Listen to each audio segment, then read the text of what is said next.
1921 оны хувьсгал тохиолдлын чанартай санамсаргүй ерөнсөг хэрэг явдал байсангүй. Түүнийг 1918-аас 20 онд Монголд ерөнсөн үйл явдлууд тухайн үеийн дотоод болон гадаад байдал нөхцөлдүүлсэн юм. Сурвалж 1. Санамсаргүй олон хөргөгдсөний 9 дугаар зуны цаг. Хятадын Суй Шүүжан хэмээгч 3 этгээдийн гэрээ бичгийг шууд зөрчин богд хаанба засгийн газрыг цэргийн хүсрээр айлган цочоож автономитыг устгахыг гуйн өргөх бичиг гаргаж өгдөггүй хэмээн албадан шахамдуулж их бичгийг өөрсдөө зохион өгч тамга даруулан аваад засгийн газрыг устган монголчуудыг санаан дураар эзэрхэн дарлаж Вангун лам нарыг 10 илүү хүнийг давдаа дараалан барин авч эрүүдэн шүүх зэрэгээр маш зовоож олон монголчуудыг хэтэрхийлэн дарлан зовоож тэсхүйе бэрх болсон. Богд хааныг барин авч ховрог лам нарыг хийгээд олон хошуу шавын Вангун төшмөл ардын хөрөн гэд малыг цөлбөн талж авах. Энгийн суусан ирэм хөгшин нялхсыг учир үггүйгээр занчин шархалааж буудаж алах зэргийг гашуун зуулан тоолж барахгүйд хүрсэн. Дотоод хэргийг бүгд захирах шийтгэгч ямны бичгээс олноо өргөгдсөний 11 он. Цагаан сарын 18.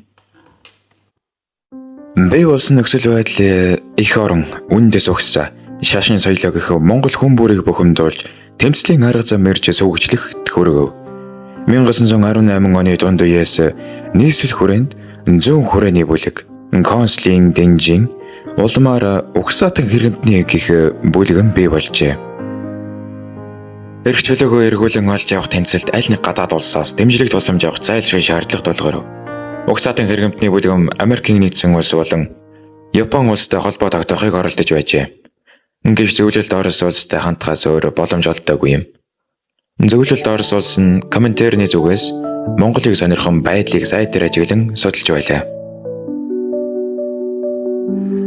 1921 оны 6 дугаар сарын сүүлээр хүрээний ба консулын бүлгэмийн хамтран Монгол ардыг намхимэх улс төрийн байгууллага байгуулж зөвлөлт Орос улсаас тусламж хүсэхээр тогтжээ. Энэ үүргийг Станцэн, Хэ болсон, Дэ Бото, Дэ Чагдэржав, Дэ Догсом, Дэ Лосол, Дэ Сүхбаатар нарын 7 хүнд даалгасан юм. Тэд 8 дугаар сард эрхүү хотноо хүрэлцэн очиж зөвлөлийн талд санал хүсэлтэд уламжлан хэд хэдэн удаа уулзалт хийжээ. Зөвлөлт Орос улсаас тусламж авах хэрэг амар хэлбэр байсангүй. Нийслэл хүрээнээс дээш Шивэ, Дэд, Үд, Эрхүү, Омск, Москва хүртэл урт холын замыг туулав.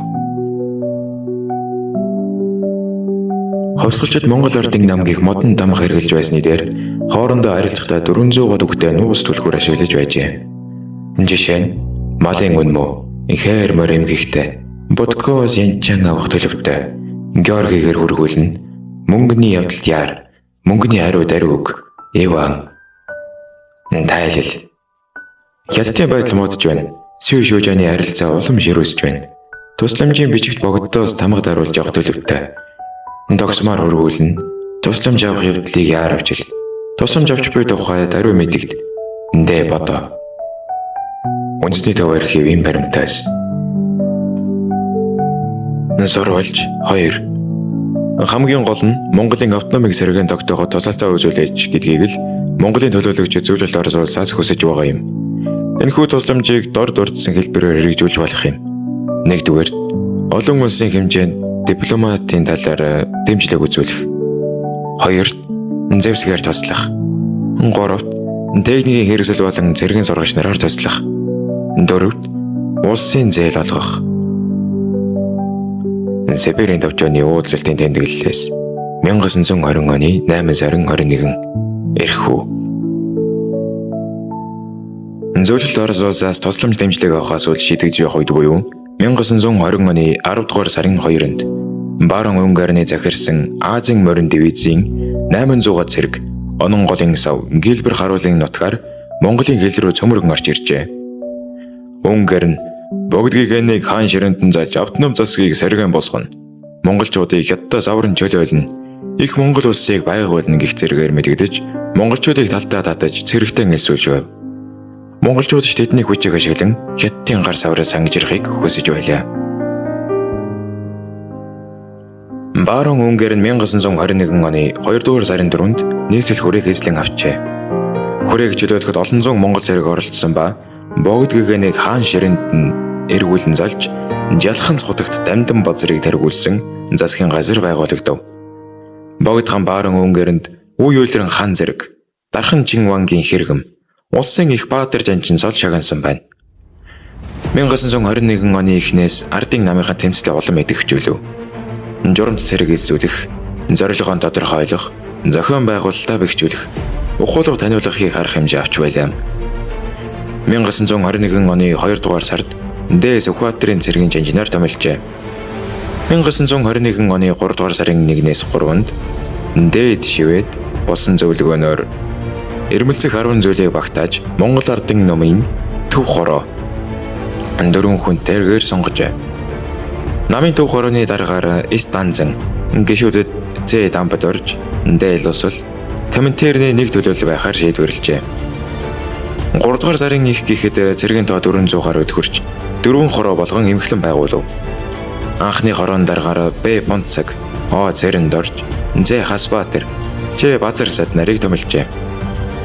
Монголын хойсоолчид юуны өмнө Хаагтын хамын цэргээс чөлөөлөхийг зорив.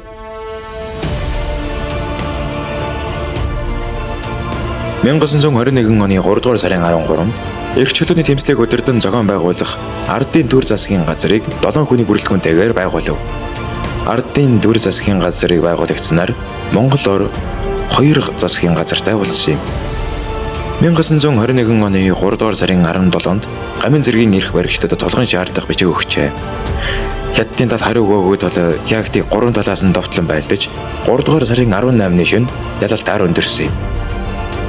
Гамын зэргийг устгасны дараа Ардын төр засгийн газар Монгол ардын намын өмнө цагаантны эсрэг тэмцэх улс орноо бүрэн чөлөөлөх зорилт тулгарв. Зөвлөлт Орос улсаас цэрэг зэвсгийн тусламж хүсч улаан зэргийн аялын баялдах корпус цагаантантай тэмцэхээр Монголд орж иржээ. 1921 оны 6 дугаар сарын 28-нд Ардын төр засгийн газар ба Монгол ардын намын төв хорооны хамтарсан хурлаас нийслэл хүрээг чөлөөлөх шийдвэр гаргаж байлааны төлөвлөгөөг батлав. Цэргийн хамтарсан хүчин 6 дугаар сарын 30-нд Алтан булгаас хөдөлж түрүүчин 7 дугаар сарын 6-нд нийслэл хүрээнд ирсэн юм. Цэргийн гол хүч 7 дугаар сарын 8-ны өглөө нийслэл хүрээнд орсон ба 7 дугаар сарын 10-ны өдөр морин цагт засгийн эрх шилжүүлэх ёслол болж Ардын засгийн газрыг байгуулав. 7 дугаар сарын 11-нд богдын хэмжээ дээрх хаанаар өргөмжилжээ. Мөн олонний цолыг хэвээр хэрэглэж Ардын эрхтэй хэмжээд цаазын улсыг засгийг явуулах болсныг олон түмэн зарлав. Мөн өдөр цэрэг ардын цуглаан хувьсгалын ялт баяр надан болжээ. 1921 оны хувьсгал нь шин чанарын хувьд үндэсний ардчилан хувьсгал байлаа.